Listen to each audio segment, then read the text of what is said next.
if he would drink crankcase oil at $100 a quart if he thought it would build muscle. You get that fanatic. Yeah, You become obsessed. I've never been.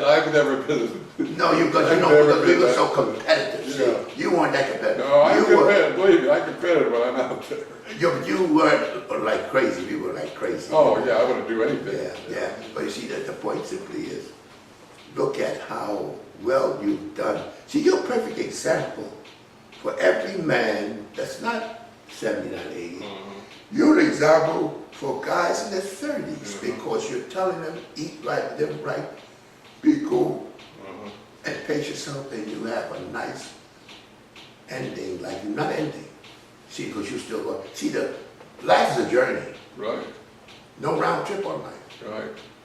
And it begins at 80. That's right. I mean, because most people don't expect to get where you are. Yeah. They don't expect. I don't think they think about it. No, you'd be surprised. Oh, Jim, I get it. When I'm at the store, you'd be surprised. I have an actor that comes in there. He's 37 years old. He had to get psychiatric treatment because his fear of death. He had such a fear of death. Really? Yeah. People, I don't know why. I don't think about it. I wonder how much time I got. I must tell that. Because I see, you know what happened to John Grimmett, right? Well, he died in his sleep. Right. And that, I was talking to Jason about that earlier. He was, his wife said, he said, I'm going to go up and it fascinated me. And I said to myself, this life force, this thing that when that goes, it goes. No matter what, you don't have to be sick. Yeah. I think they said that in one of the actors, Gregory Peck too, he laid down and said, So, I'm conscious of that now. Yeah. Even though I feel pretty good. Yeah. I don't feel, it's just that this ankle was actually severed. Yeah. And then you see, they put it back together, but then, I tell you, they didn't irrigate it properly. Yeah, that's what I read in the thing. Yeah. Then it got infected and they had to have more operations and stuff. And that's really something. And that's still got osteomyelitis, which is chronic, which you never can, the body has to hold, your immune system has to hold that in check. Yeah. So that's why because that's, you'll be there till the day you die, and it acts up every now and then. But, us being our age, I think I have something for you. If I can get off camera here a second. Sure.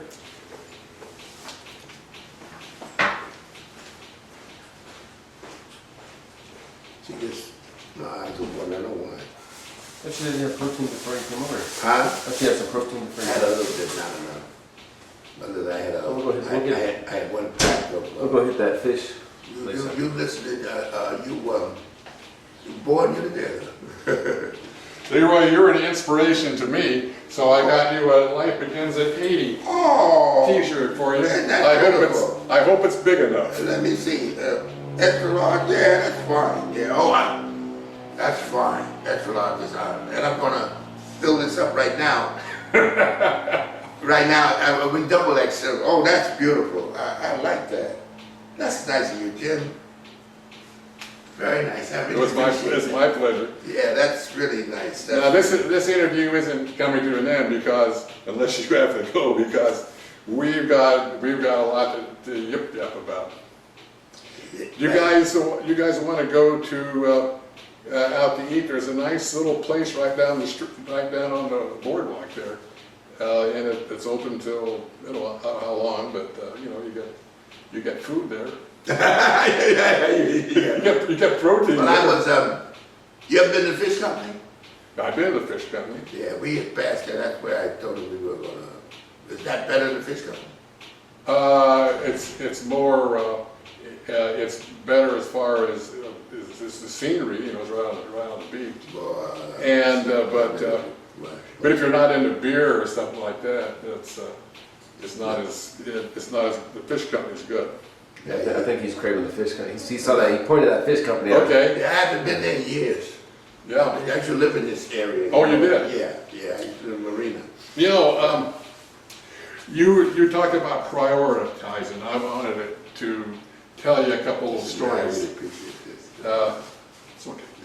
A little because there have been a couple of times in my life where I did prioritize and to good advantage. One was when I was in college, between my freshman and sophomore year. I'd been training, for a while, and my workout weights were acceptable for what I was, but my squat, I just wasn't happy with my squat. I could only do 5 reps with 220 pounds, and I felt I should be doing a lot more. So I announced to my workout, the guy I worked out with, and my mentor down there at Long Beach, at the Stan Jennings, who gave out the basketballs and stuff. He had a gym in the back of the building there. And we would go down there and work out every once in a while. And people like, let's see, well, the name will come to me in a minute. So I told him, look, but in the 6 weeks before I go back to school, I'm going to bring my 5 rep squat to 300. He said, you can't do it. It's impossible. I think I was 80 pounds. So I said, well, no, I'm going to do it. And so what I did do, and I did it. I took the 220 pounds starting. I did a warm-up set, and then I did 20 pounds under that, and I did that weight, and then go back 20 pounds, and then the next day I did the same thing, except I added 2.5 pounds to the bar, and I did that. And the next day I did it again. So I was getting 12.5 pounds a week.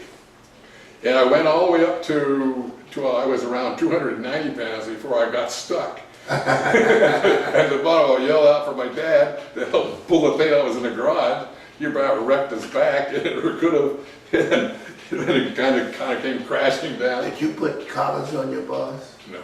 Yeah, that's one thing you can't do. Yeah. When you're doing bench presses or doing squats alone, don't put collars. Oh, well. Because you can't get it off. Oh, yeah. They claim that was, I don't know if it's was it real happened, but I heard they claimed that this kid was bench pressing in his basement, and he couldn't last. I don't know if you heard that story. It was been around. I don't know if it's an urban legend or not, but they've been saying that for years. That this kid, he couldn't get through in a bar good buses. Oh yeah. And he killed him. Yeah, there's more than one than that. Yeah, yes, I heard that. Yeah. That story I remembered. But you never, because you don't put the collars on, you just shift it. It comes off. Yeah. Maybe I did have the collars on. I don't remember. It's been a long time ago. If you needed help, then you had the collars on. Well, I yelled. All you had to do was just tip. Yeah, no, all I do is had to let go of it. But I didn't want to break up the... Oh, yeah, but yeah, you could let it go, yeah. Yeah, I was quite off a rack. Yeah. And then, so I did it, and then it was about a week or two before college again. Had the weights in my dorm that year. And so I was telling some people there what I had done. And they said, I don't believe it. So I said, look, let me show you. So I loaded the bar up, I did after a little bit of time of warm-up with no weights. Put this thing on there, and I did 5 reps. God, it was easy. So I did 5 more.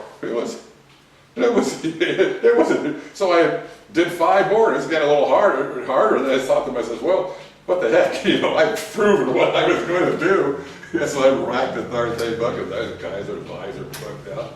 But that's one thing that you were talking about, and it is my experience. The other was in this thing here. Yeah, When I've been training, I've been gaining. I'll show there. What I've been doing was, I had an inside sales job for a big company in town, Blue Common Metals, and I was working on the corporation board, so I'm taking orders for metals and supplies and stuff from big corporations. And you talked about making your own protein stuff. Well, I took a half gallon of milk and a half gallon worth of milk solids and some molasses and shook them all up in a thing like this and put it in my desk drawer with a piece of tubing, plastic tubing. Yeah, and I was on the phone and sipping this stuff all day long. It lasted about a whole day. So you realized you were into protein and not really focusing. Oh yeah. Yeah. Now you're focusing more on the grams than you should. Yeah, right. But I got my weight was going up about a pound every workout.